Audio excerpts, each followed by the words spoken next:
আজকে ক্লাস 10 এর কোষে দেখি 4 অর্থাৎ আয়তঘন চ্যাপ্টারের কোষে দেখি 4 এর প্রশ্নের উত্তরগুলি করব। তবে এর আগের ভিডিওতে আমি সাজিয়ে রেখেছিলাম কোশ্চেনগুলিকে তাদের লেভেল অনুযায়ী। কিছু কোশ্চেনের টাইপ বা প্যাটার্ন আমি ফর্ম করেছিলাম, কিছু ডিরেক্ট কোশ্চেন্স, কিছু ইনডিরেক্ট কোশ্চেন্স, এভাবে এর আগের ভিডিওতে করেছিলাম। তো সেই অনুযায়ী আজকে আমি এই ডিরেক্ট কোশ্চেন্স যে প্যাটার্ন বা টাইপ আছে তার লেভেল 0 একেবারে ফার্স্ট লেভেলের যে অঙ্কগুলি অর্থাৎ 3, 4, 6 এবং 7-এর দাগের প্রশ্নগুলির উত্তর করব। 3-এর দাগের প্রশ্ন যদি বলেছে একটি সমকোণী চৌপলাকার ঘরের দৈর্ঘ্য, প্রস্থ ও উচ্চতা যথাক্রমে 5 মিটার, 4 মিটার ও 3 মিটার হলে ওই ঘরের সবচেয়ে লম্বা যে দণ্ড রাখা যাবে তার দৈর্ঘ্য হিসাব করে লিখি। সমকোণী চৌপলাকার মানে হচ্ছে আয়তঘন, এবং আয়তঘনের দৈর্ঘ্য, প্রস্থ, উচ্চতা দেওয়া আছে।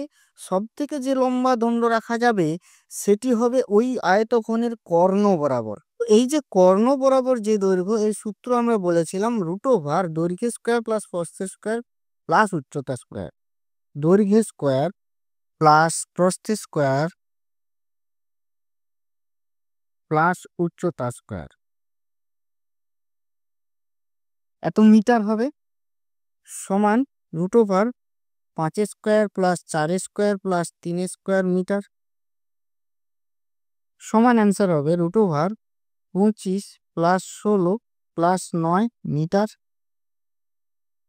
সমান হবে √25 প্লাস 25 মিটার, সমান হবে √25 গুণ 2 মিটার, সমান হবে 5√2 মিটার। এবার আসি 4 দাগের কোশ্চেন। এই একটি ঘনকের একটি তলের ক্ষেত্রফল দেওয়া আছে, ঘনকটির আয়তন হিসাব করে লিখতে হবে। ঘনকের একটি তলের ক্ষেত্রফল দেওয়া আছে, ঘনকের সব তলেরই ক্ষেত্রফল সমান হবে এবং সব তলের ধারের দৈর্ঘ্য সমান। তার মানে একটি তলের ক্ষেত্রফল যেহেতু 64 বর্গমিটার, তাহলে একটি তলের ধারের দৈর্ঘ্য কত? না, একটি তলের ধারের দৈর্ঘ্য হবে, তাহলে আমরা লিখি 4 দাগ, ঘনকটির একটি তলের ধারের দৈর্ঘ্য সমান √, তলটির ক্ষেত্রফল,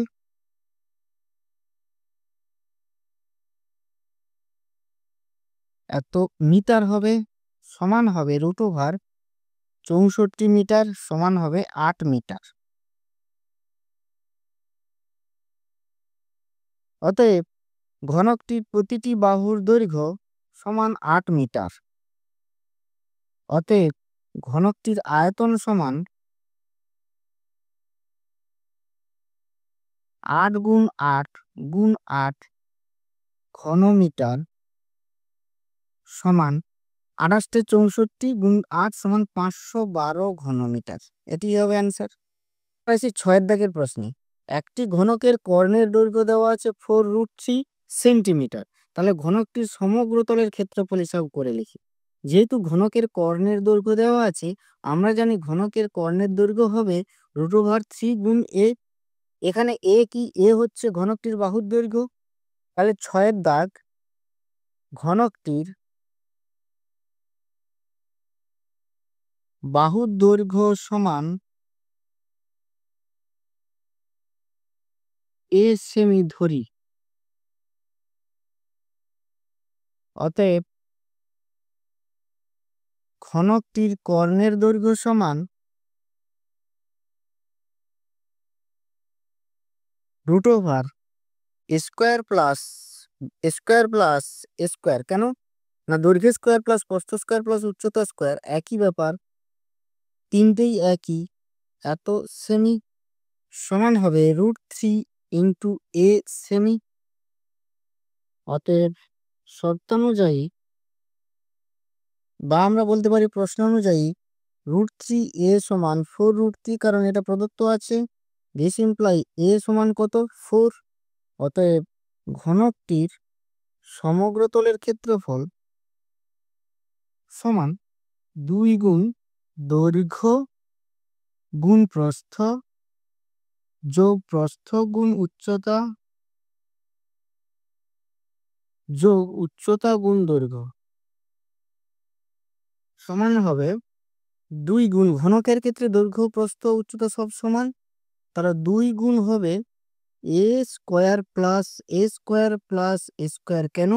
না, এখানে দৈর্ঘ্য এ গুণ এ, তাহলে এ স্কোয়ার, এটাও এ স্কোয়ার, এটাও এ স্কোয়ার, সমান হবে। এটা হচ্ছে যে সমগ্র তলের ক্ষেত্রফল মানে হচ্ছে বর্গ মিটার, বর্গ হবে সেন্টিমিটার, সেন্টিমিটার সমান হবে 2 গুণ সি স্কোয়ার বর্গ সেন্টিমিটার সমান হবে 6 স্কোয়ার বর্গ সেন্টিমিটার। 7 দাগের কোশ্চেন, একটি ঘনকের ধারগুলির দৈর্ঘ্যের সমষ্টি 60 সেন্টিমিটার হলে ঘনকটির ঘনফল হিসাব করে লেখো।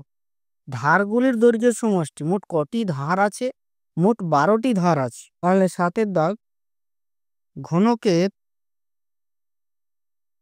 12টি ধারের দৈর্ঘ্যের সমষ্টি 60 সেমি। অতএব একটি ধারের দৈর্ঘ্য সমান কত হবে? 60/12 সেন্টিমিটার সমান 5 সেন্টিমিটার। অতএব ঘনফল সমান কত হবে? ঘনকটির ঘনফল সমান